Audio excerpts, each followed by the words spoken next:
9 سال بعد اللہ تعالیٰ مجھے اولاد کی نعمت سے نواز رہے تھے۔ میری طبیعت کی خرابی کی وجہ سے بہن کی گونگی بیٹی کو کام کے لیے بلا لیا، جس کی عمر صرف 14 سال تھی۔ میں دوائیوں کی وجہ سے دیر تک سوتی رہتی۔ ریدا مجھے کچھ بتانے کی کوشش کر رہی تھی، لیکن میں جان نہ سکی۔ مگر ایک دن صبح اٹھ کر جب میں نے ریدا کے خون آلود کپڑے دیکھے تو میرے قدموں کے نیچے سے زمین نکل گئی، کیونکہ میرے ہی گھر میں سر تھامے بیٹھی ہوئی تھی۔ صبح سے کام کر کے میری کمر تختہ ہو گئی تھی۔ گھر میں کام کرنے والا بھی کوئی نہیں تھا۔ ساری ذمہ داری میرے ہی سر تھی، لیکن یہ مسئلے کا حل نہیں تھا۔ ڈاکٹر نے مجھے مکمل بیڈ ریسٹ کا کہا تھا، کیونکہ 9 سال بعد اللہ مجھے اولاد سے نواز رہا تھا۔ عمر بھی تھوڑی بڑھ چکی تھی، اس لیے میں زیادہ کام نہیں کر سکتی تھی۔ لیکن شوہر سے کہتے ہوئے نہ جانے کیوں مجھے جھجک ہو رہی تھی کہ آپ ایک ملازمہ رکھتے۔ کہنے کو شوہر بہت اچھے تھے، خیال رکھنے والے اور سمجھنے والے، لیکن ہر بیوی کی طرح میں بھی اپنے شوہر کو لے کر کافی جذباتی تھی۔ ان کو کسی اور کے ساتھ دیکھنا مجھے گوارا نہیں تھا۔ ملازمہ کو لے کر میں نے کئی لوگوں سے سن رکھا تھا کہ کچھ عورتیں اچھی نہیں ہوتی، آ کر آپ کی غیر موجودگی میں آپ کے ہی شوہر کو پھنسا لیتی ہیں۔ انہی باتوں کی وجہ سے میں کافی پریشان تھی۔ ابھی مجھے بیٹھے کچھ ہی دیر گزری تھی کہ میری بہن کا فون آنے لگا۔ میں نے ایک بیزار نگاہ موبائل پر ڈالی۔ اس وقت اتنی تھک گئی تھی کہ کسی سے بات کرنے کو دل نہیں چاہ رہا تھا، مگر میں نے سر جھٹک کر فون ریسیو کر لیا۔ اس کے ذریعے امی ابو کی خیریت بھی معلوم ہو جاتی تھی۔ میں نے ابھی ہیلو ہی کہا تھا کہ دوسری طرف سے اس کی پریشان کن آواز آئی، نازیہ تم کب گھر آؤ گی؟ امی بہت پریشان ہو رہی ہیں، تمہارا سسرال بھی اتنا بڑا ہے، تم اکیلے کیسے سب کچھ سنبھال رہی ہو؟ امی کہہ رہی ہیں کہ تم ان کے گھر آ جاؤ۔ میں فوراً بولی ایسا ممکن نہیں ہے، جوائنٹ فیملی ضرور ہے، لیکن شوہر کا کام بیوی کو ہی کرنا ہوتا ہے۔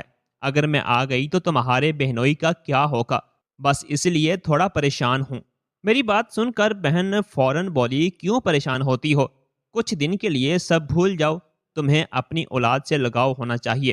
9 سال بعد اللہ تمہیں خوشی دے رہا ہے، اس کو محسوس کرو، انجوائے کرو۔ تم نے بلا وجہ خود کو ان باتوں میں الجھا رکھا ہے۔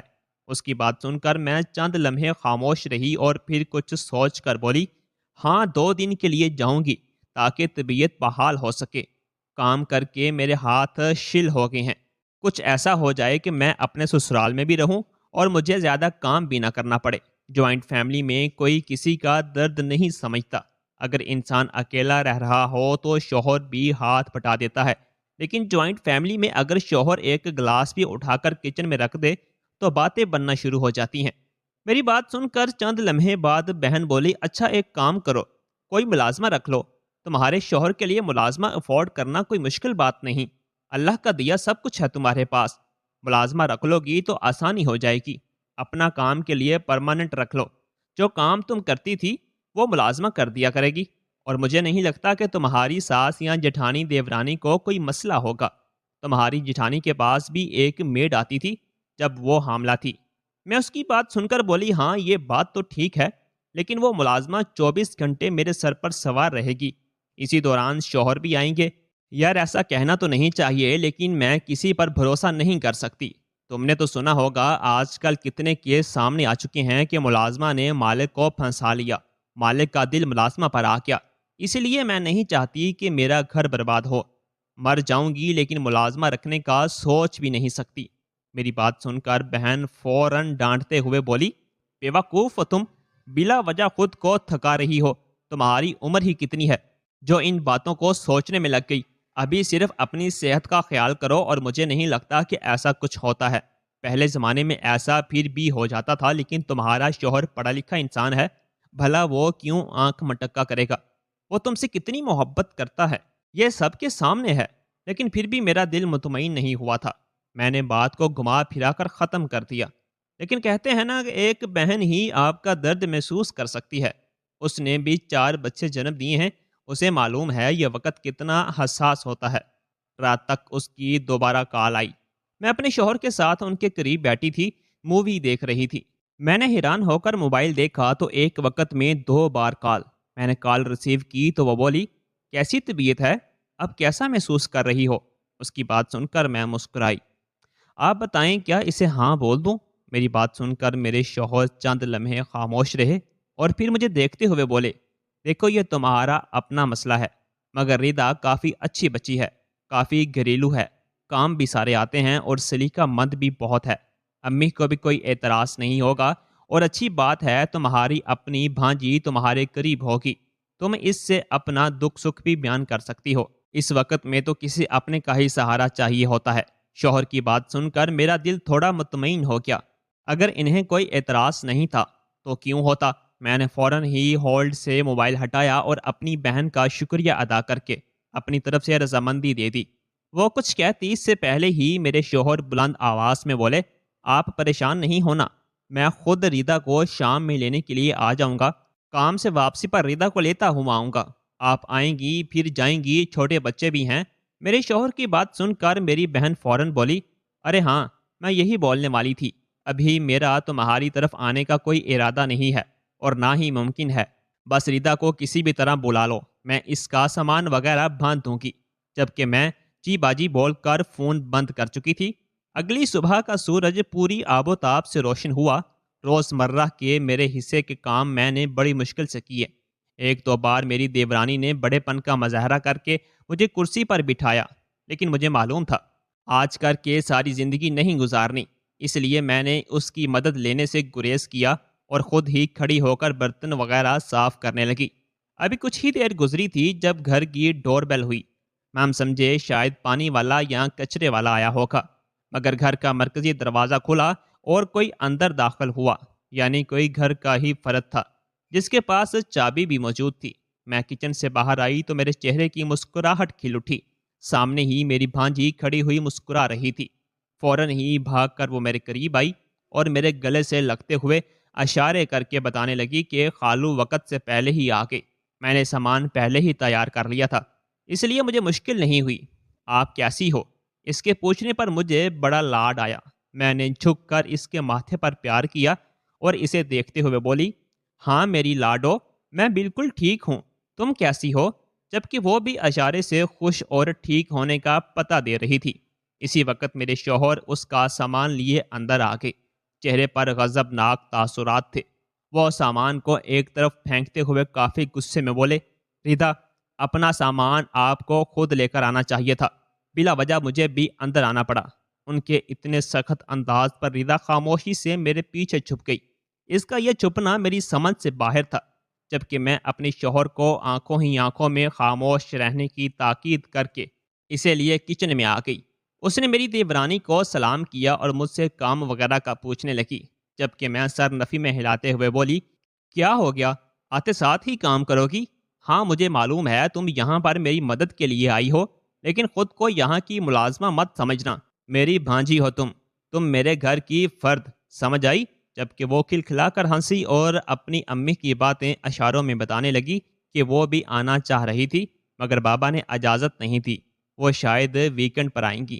میں دلچسپی سے اس کی باتیں سن رہی تھی۔ میری دیورانی کچن سے چلی گئی تھی۔ مجھے معلوم تھا یقیناً وہ میری ساس کو آگاہ کرنے گئی ہوگی، لیکن میں نے زیادہ دھیان نہیں دیا تھا۔ کافی دیر تک میں اس کے ساتھ باتیں کرتی رہی اور اسے کھانا بھی کھلا دیا۔ اب وہ زبردستی برتن دھونے کھڑی ہو گئی۔ کہنے لگی، جس کام کے لیے میں آئی ہوں وہ تو کر لوں، آپ مجھے تمام باتیں سمجھا دیں کہ یہاں کس طرح رہنا ہے، کس کے کیا کام ہوں گے اور آپ کے اپنے کیا کام ہوں گے۔ جبکہ میں اسے اپنے کمرے میں لے آئی تھی۔ میرا دل بہت دکھ رہا تھا کہ میری بھانجی میرے پاس رہنے کے لیے آئی ہے اور میں اس سے کام کرواؤں، لیکن میری حالت ایسی تھی کہ مجبوری بن چکی تھی کہ اس سے کام لوں۔ کافی دیر تک ہم دونوں خالہ بھانجی بیٹھ کر میرے سسرال کے بارے میں ہی باتیں کرتے رہے۔ میں نے ایک ایک چیز اسے سمجھا دی اور اس کا کمرہ بھی دکھا دیا۔ ہمارے گھر میں ایک گیسٹ روم بھی موجود تھا جہاں آنے والے مہمان ٹھہرا دیا جاتا تھا۔ وہ میرا مہمان ہو یا دیورانی یا جٹھانی کا، اس سے کوئی فرق نہیں پڑتا تھا۔ وقت کی رفتار دھیرے دھیرے گزر رہی تھی۔ رات 10 بجے میرے شوہر آ چکے تھے۔ میری بھانجی سو گئی تھی۔ میں نے ہی شوہر کو کھانا وغیرہ دیا۔ ان کا موڈ کافی خراب لگ رہا تھا۔ کچھ دیر میں ان کا یہ رویہ برداشت کرتی رہی، لیکن جب میری انتہا ہو گئی تو میں نے پوچھ لیا کہ آخر مسئلہ کیا ہے؟ آپ اتنے اپسٹ کیوں لگ رہے ہیں؟